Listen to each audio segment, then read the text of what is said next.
Alors nous allons maintenant passer à la brochette littéraire. Donc c'est Maxime qui va commencer par nous parler du Tempestaire. Alors, le Tempestaire est un livre qui a été écrit par Johan Elliott. Il y a eu pour l'instant 2 tomes publiés. Et l'édition c'est BAM.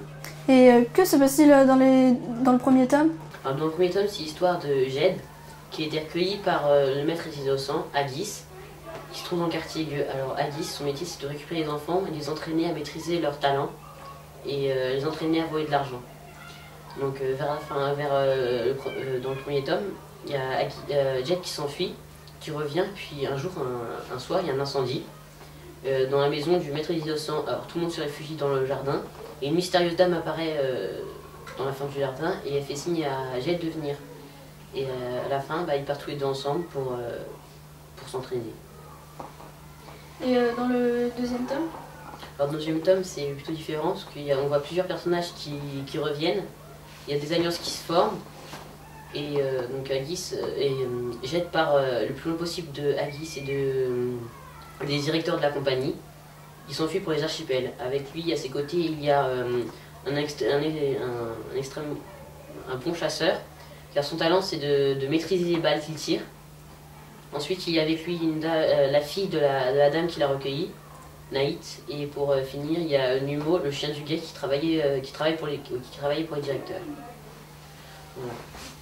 Et donc, qu'est-ce que tu as pensé de ces 2 premiers tomes? J'ai bien aimé ce premier tome, notamment dans la ville de Rédemption. C'est une ville très intéressante parce que c'est selon les talents des personnes qui déterminent leur classe sociale.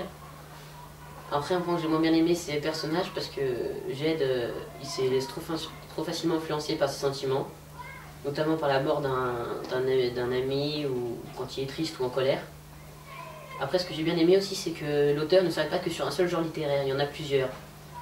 Il y a de la science-fiction, il y a de la fantaisie, de l'aventure, et il y a aussi un peu d'amour, alors c'est comme un éventail de genres littéraires. Alors c'est maintenant au tour de Constance qui va nous parler de Guerre du monde émergé. Alors Constance, est-ce que tu peux nous présenter l'auteur de ce livre? Donc l'auteur de ce livre c'est Licia Troisi.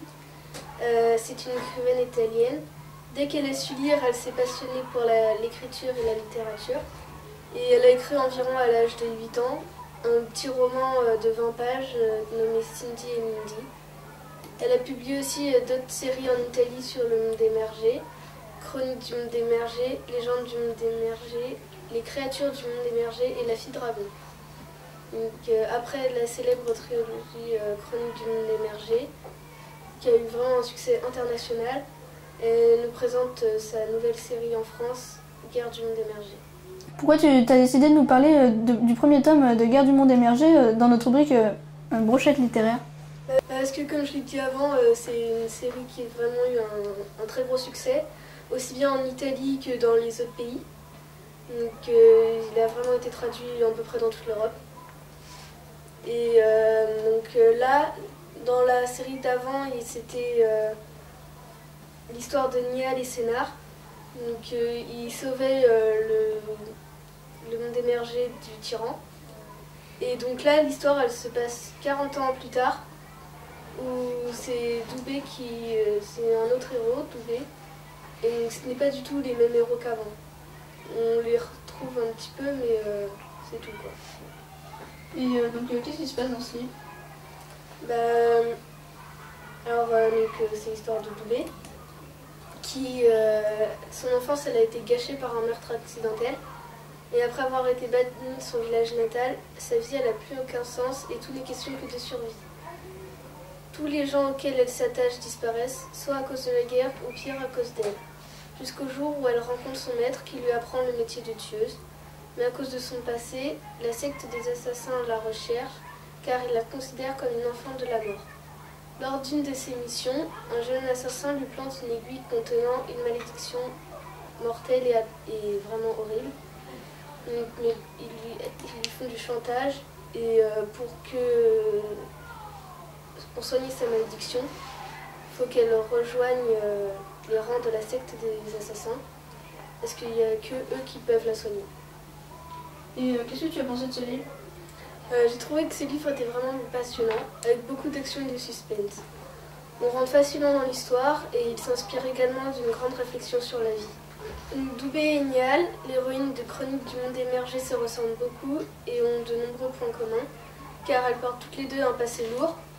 Niall était la dernière demi-elfe du monde émergé, son peuple ayant été massacré par le tyran. Doubé, banni de son village et séparé de sa famille, a vie et doit apprendre à vivre seule. Elles ont aussi le même caractère, le même esprit combatif et la même persévérance. Aucun point positif, on retrouve aussi le même univers, mais 40 ans plus tard et avec un nouveau tyran qui possède la moitié des terres du monde émergé. Celles-ci ont bien évidemment changé, par exemple la terre du vin si belle par le passé a été ravagée par la Grande Guerre, et la Grande Terre qui n'est maintenant plus qu'un désert. Et vers la fin du premier tome, le lecteur est surpris par un rebondissement aussi inattendu que réussi, qui relance complètement l'histoire. En effet, on découvre à quel point le véritable objectif de la guilde des assassins. En définitive, ce premier tome des guerres du monde émergé est à lire absolument pour tous les fans de fantasy. Axel, tu veux bien nous parler de la série Anderson Boys ? C'est Robert Muchamore qui a écrit aussi la série à succès Cherub. Il nous propose Anderson Boys. Dans son nouveau roman, il nous explique quand et comment la fondation Cherub a été créée. L'histoire se passe en pleine Seconde Guerre mondiale. Ainsi, dans le premier tome, un espion anglais du nom de Anderson, positionné en France, à Paris, recueille 3 enfants. Mark, un adolescent orphelin, Rosie et son frère Paul, dont le père était ami avec Anderson. Ils tentent de fuir le pays et rejoignent Bordeaux. Pour aller en Angleterre, dans le deuxième tome, tous les 4 vont organiser un complot contre l'avancée nazie en Europe. Pour cela, ils forment avec la maîtresse d'Anderson, Maxine, une fausse famille et ils s'installent dans le nord de la France et habitent une ferme dans une zone sous contrôle allemand. Ils doivent tout mettre en place pour empêcher le plan d'invasion de l'Angleterre par Hitler et ses troupes. Ils trouvent de petits métiers, ainsi Anderson devient traducteur d'un chef allemand des troupes d'invasion, ce qui leur permet d'envoyer de précieuses informations pour résister à l'envahisseur. Mais tout ne se fera pas sans difficulté. Et quel est ton avis sur ce livre ? Pour ma part, je le trouve vraiment très instructif. On y découvre en effet les origines de l'organisation Cherub. De plus, les repères historiques présents entre chaque chapitre apportent un aspect réaliste supplémentaire. Cette nouvelle série plaira bien sûr aux fans de Cherub, mais aussi à tous ceux qui apprécient les romans historiques concernant la Seconde Guerre mondiale. Merci Axel. Alors nous avons fini cette brochette littéraire et nous allons passer à la rubrique suivante. Émeric et Maëla vont nous parler du Réchauffé, 2 titres parus il y a un an.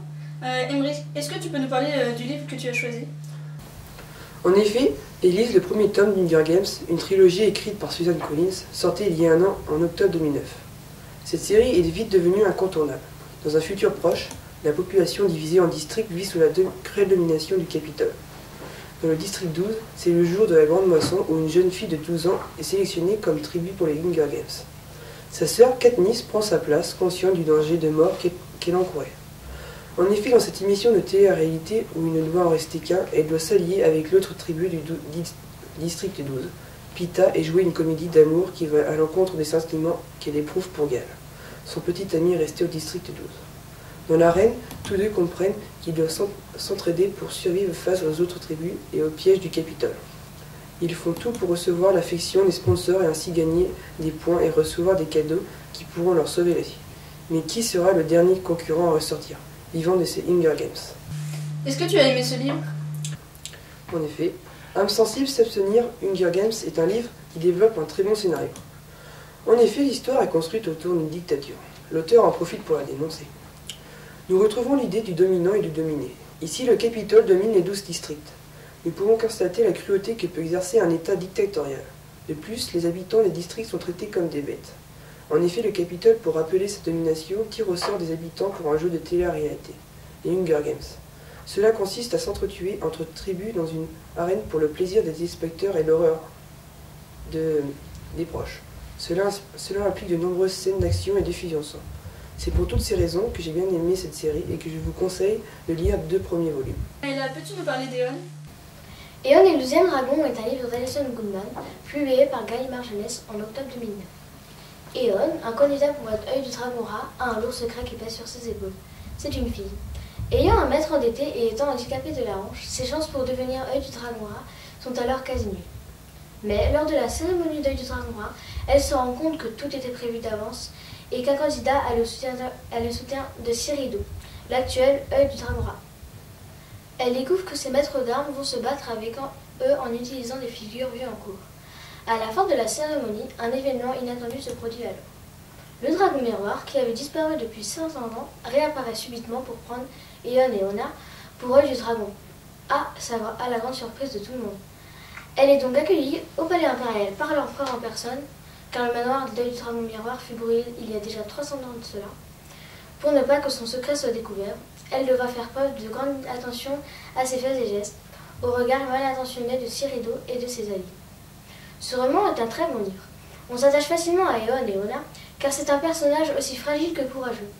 Malgré son handicap, elle réussit tout de même à s'en sortir. Son caractère reste le même.